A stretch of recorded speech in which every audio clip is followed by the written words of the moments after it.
les personnes qui sont venues témoigner cet après-midi.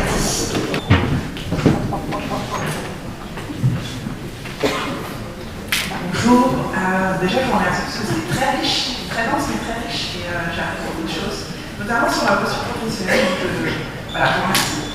Et j'avais une petite question concernant l'appel à projet. Moi je suis professeur de français langue d'intégration chez Dispositif Demain. Moi j'ai une question sur les appels à projet, parce que quand tu lances des projets, tu as de l'argent. Allô. Et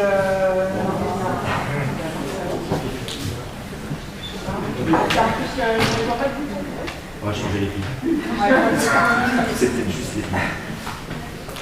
Je voulais juste savoir si du coup vous aviez quelqu'un qui s'occupait de la veille, comment ça se passe voilà, pour répondre à des appels à projet. La question pour ceux qui sont en vidéo, c'est comment ça se passe pour la réponse aux appels à projet et du coup une veille.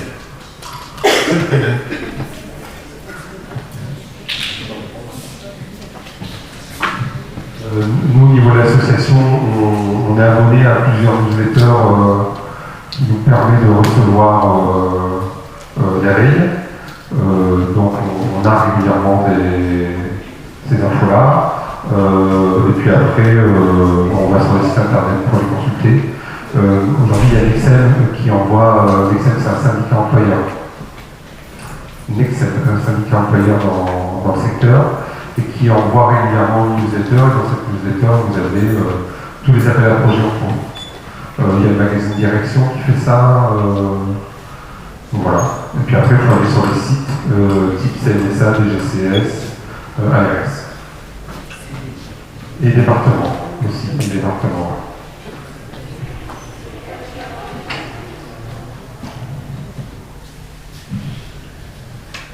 Autre question, réaction, intervention, ouais.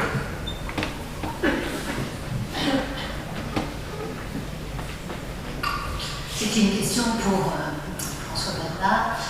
Par rapport au recrutement et à votre équipe de recruteurs, comment ça s'organise, comment ça se passe en interne? Est-ce que c'est des gens qui sont volontaires? Est-ce qu'il y en a qui refusent absolument d'entrer dans cette démarche-là? Est-ce que vous pouvez nous en dire un petit peu plus sur le processus? Alors c'est une démarche volontaire, effectivement. Les personnes, on a proposé aux personnes de se former, de pouvoir le faire. Donc les personnes se sont proposées. Il y a eu un cahier de charge avec le formateur en ressources humaines pour travailler sur qu'est-ce que ça veut dire recruter et comment on recrute. Et donc elles ont été formées avec des documents aussi accessibles pour elles. Quand il y a un recrutement, à chaque fois il y a un premier temps de travail sur la fiche de poste, de quoi on a besoin, qu'est-ce qu'on recherche en termes de profil. Si par exemple c'est un éducateur qui est parti de l'établissement, est-ce qu'on a encore besoin d'un éducateur et pourquoi? Sinon, de quoi on a besoin? Et après, ils travaillent sur le profil de poste, ils travaillent sur les questions qu'ils vont poser lors de l'entretien. Et après, il y a l'entretien avec les candidats. Alors, les CV sont d'abord présélectionnés par la direction, à partir des critères et des profils travaillés avec les personnes. Et les personnes reçoivent entre 3 et 4 candidats. La direction également, à côté, et après ils se mettent d'accord sur qui est recruté. Mais jusqu'à aujourd'hui, ils sont toujours tombés d'accord sur la personne recrutée. Si je comprends bien, dans le processus en amont du recrutement, ça veut dire que potentiellement, les recruteurs peuvent vous donner leur avis sur l'organigramme de l'établissement et finalement, dans leur prise en charge, à un moment donné, par exemple, demander à ce qu'il y ait plutôt un éducateur sportif qu'un type de poste. Enfin, ça veut dire qu'ils interviennent vraiment sur le niveau, la compétence professionnelle de l'ensemble de l'équipe par rapport à leurs propres besoins. Oui, tout à fait. Complètement. Et même durant la période d'essai, ils vont voir les autres personnes qui vivent dans la maison pour leur demander leur avis sur la personne qui a été recrutée. Mais oui, ça peut. Ça peut. En tout cas, on ne se l'interdit pas.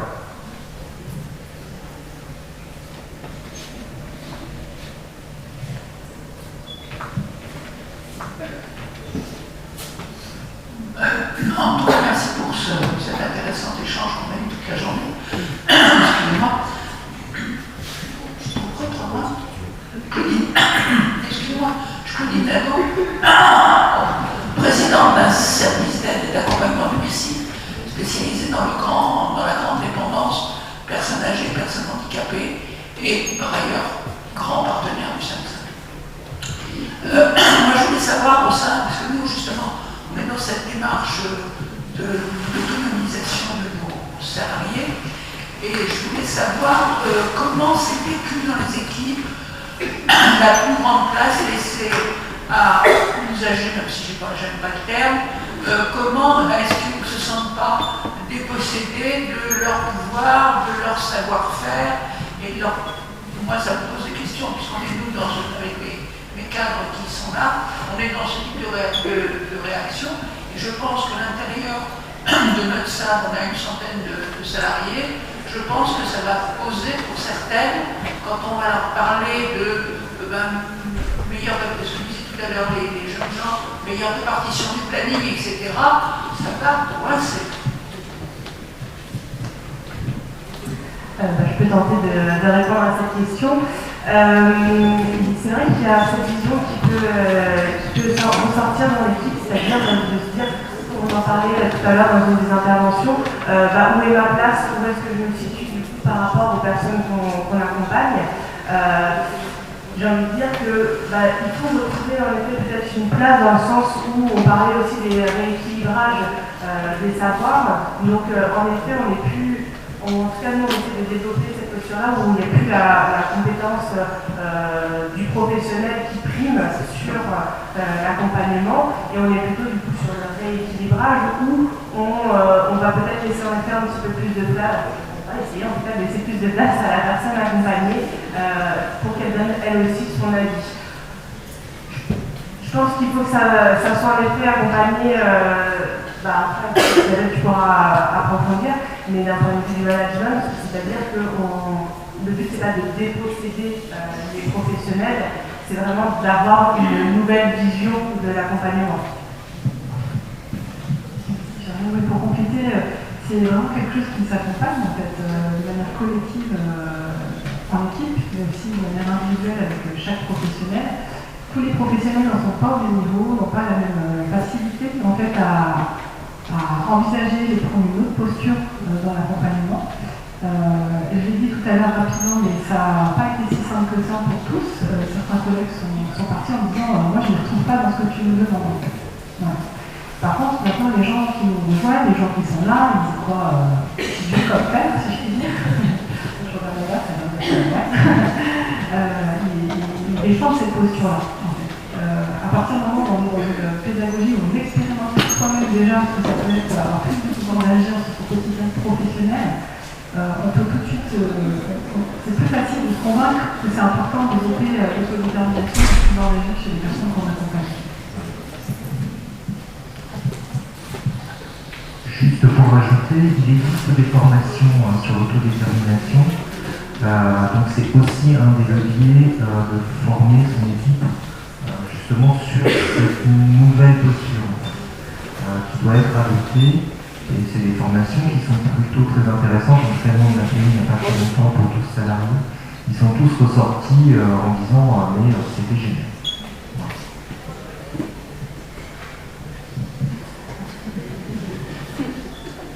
Autre question, intervention, réaction adressée à une ou l'autre des personnes présentes. Oui. Je reprends un petit peu ce que... Alors, je m'appelle Antoine, je suis psychologue au SRS Rémora 95 à Cergy. Je reprends un peu ce que vous venez de dire et également ce que une consoeur avant disait, c'est qu'aujourd'hui, en fait, elle était ravie d'être ici parce qu'elle a appris beaucoup de choses. Je me demandais du coup pourquoi est-ce que l'autodétermination, on ne l'apprend pas avant de commencer à travailler dans ce milieu-là. Est-ce qu'il y a dans le futur une possibilité à ce que l'autodétermination soit une notion et un concept qui soit appris et présenté aux futurs travailleurs dans le social et médico-social, ou est-ce que c'est vraiment est-ce que vraiment on doit rester sur le principe de on commence à travailler et ensuite on se forme? Ce serait aussi intéressant, tout à le terme autodétermination dans l'éducation nationale et pas attendre que les gens aient 15 ans pour leur apprendre à être autonome. Je sais bien que c'est plus facile de dire à un enfant tu fais ça parce que c'est pour bien et c'est moi qui décide, c'est ma maman ou papa. Mais en tout cas, ça serait quand même un grand pas pour l'avenir.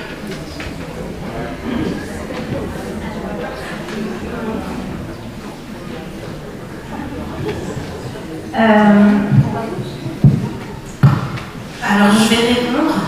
Moi je ne vais pas faire de réponse académique. Je vais faire une réponse ressentie et vécue. Comme je l'ai dit tout à l'heure dans une de mes interventions, après un témoignage, je pense que la détermination, c'est l'autodétermination et la détermination. C'est une philosophie de vie. Alors bien sûr, il y a des formations, on apprend, on discute, on réfléchit, on intellectualise. Mais l'autodétermination, ça, à la base, ça s'apprend pas, en fait. C'est instinctif. Voilà. On est avec, il faut juste la laisser sortir et accepter de la laisser sortir.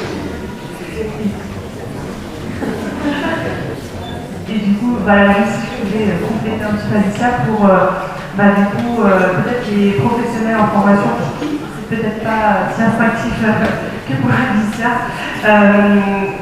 En tout cas, moi j'ai eu l'expérience de rediscuter avec mon ancienne directrice d'IFE qui institut de formation en ergothérapie. Et du coup, qui me disait qu'elle-même se formait à l'autodétermination et qu'elle avait en tout cas pour but d'intégrer dans le cursus par la suite cette notion au programme. Pour compléter aussi, en tout cas pour le PSS à Cergy, ils sont vraiment en train de revoir complètement leur module de formation et d'intégrer ce concept de l'autodétermination à la fois pour les professionnels, voilà, tout type de professionnels, tout type de métier, mais aussi, et surtout, j'ai envie de dire, pour les cadres. Parce que clairement, ces démarches de l'entreprise collective, ce n'est pas porté par les cadres, les directeurs dans les institutions, ça ne marche pas. Et pour ajouter, je pense que c'est vraiment expérientiel, c'est-à-dire que c'est par l'expérience du terrain, autour du contact des résidents, des usagers, moi je pense aux personnes accompagnées, que les postures vont se modifier au fil des espaces qui vont être créés pour que le résident, la personne accompagnée, puisse exprimer réellement ce qu'elle veut et le choix qu'elle pourrait avoir. Donc, expérience, c'est pas expérience en fait.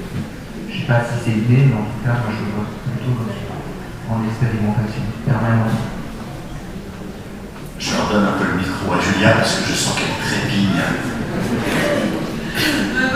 Non, mais peut-être. Je pense que, en tout cas, les systèmes dans lesquels on est, déjà de dire que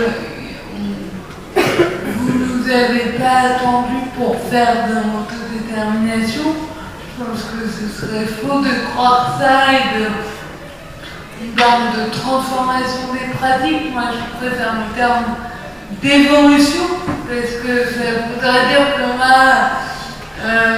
vous faisiez rien correctement et qu'il y a tout à revoir, et je pense que c'est pas ça. Donc c'est déjà valoriser ce qui se fait et ce qui se fait bien. Il y a des choses qui se font bien aussi, il faut le dire. Et je pense que dans des systèmes encore, on a vu ce matin, ça s'apprend pour les personnes accompagnées aussi. La légitimité, ça s'apprend, choisir, ça s'apprend pour tous en fait, dès qu'on est enfant.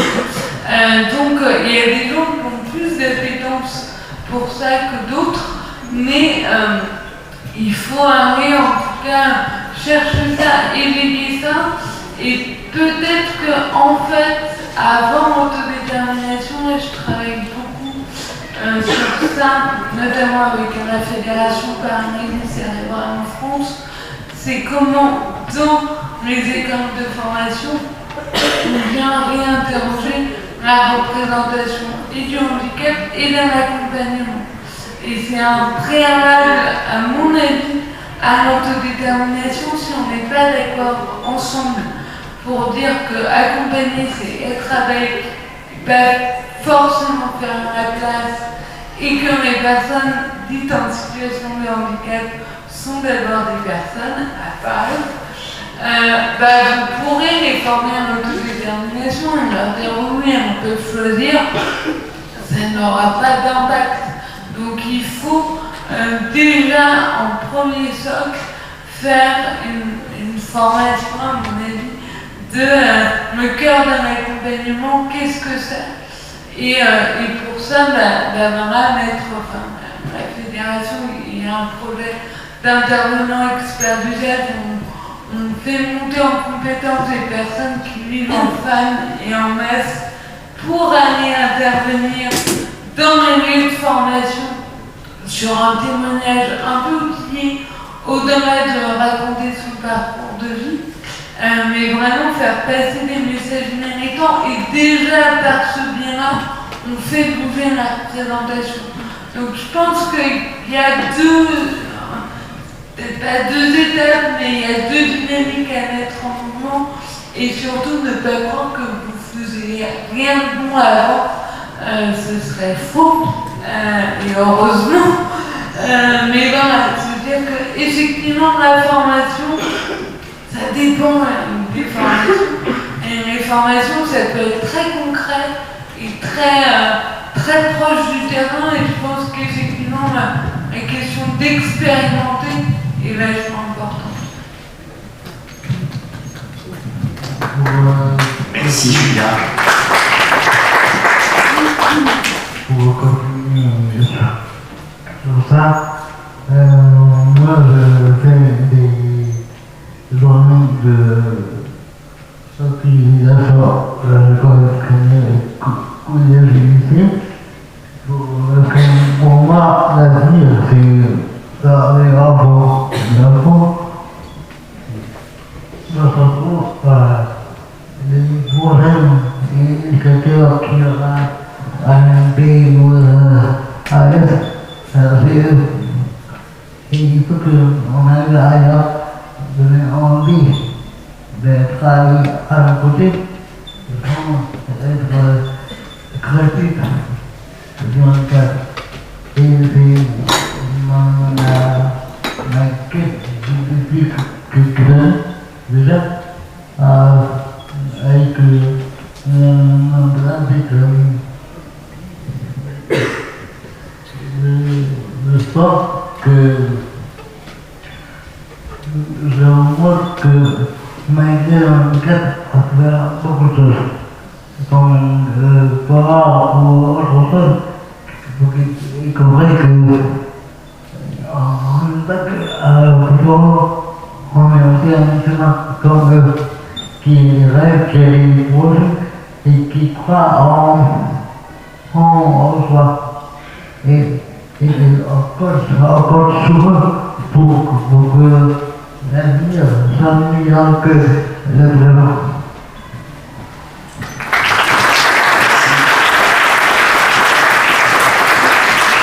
C'était une toute dernière question ou intervention avant que je rejoigne Pavo pour voir ce qu'il a pu nous concocter pour cette fin de journée. Pas de regret. Bon. Merci beaucoup à tous les intervenants de l'après-midi. Un grand bravo à tous.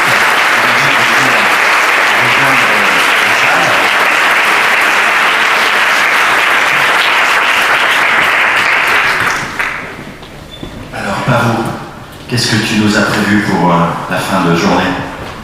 Alors j'ai plusieurs dessins. J'en ai un d'abord sur les recruteurs. Je trouve ça... je trouve ça... alors je vais laisser garder.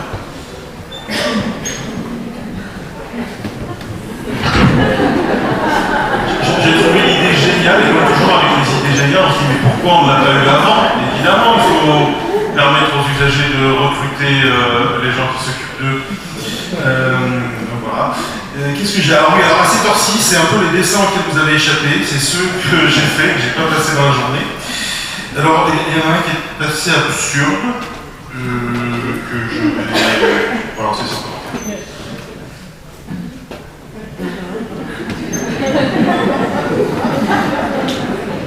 C'est une histoire de détermination aussi. Qu'est-ce que j'ai? Oui, un avant-dernier dessin qui nous met en alerte en nous avertissant de ne pas pousser le bouchon trop loin.